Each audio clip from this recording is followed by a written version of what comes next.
XPCB wa mbere ni Byiringiro Eri afite 77 77 n'ibice bitatu. Eri akurikiwe gushimwa no kwayo Enod afite 75 n'ibice bitanu.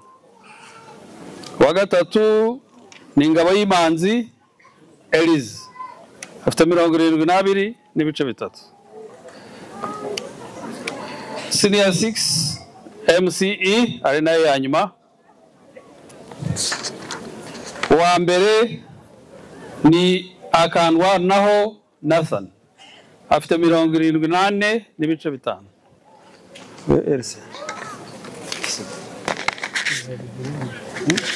Line up you have ready.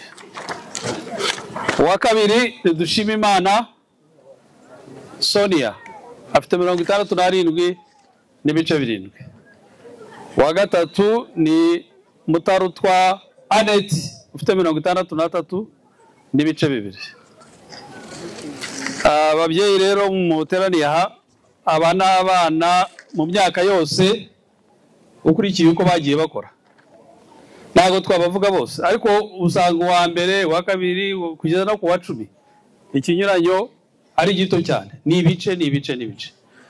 Abanyeshuri rero nibyo mwumvaga Edmasa yasobanuye mu magambo maremare. No uvuga ngo umunyeshuri watangiye kugera muri 90 80 ubwo afite icyizere cyo kuzuza amanota yose muri leta. Afite n'icyizere cyo korohereza umubyeyi. mwabashimira rero n'indashyikirwa bamureba hano icyo twababwira hari abantu b'ababyeyi baba bana baba bari hano cyangwa ababazi baherekeje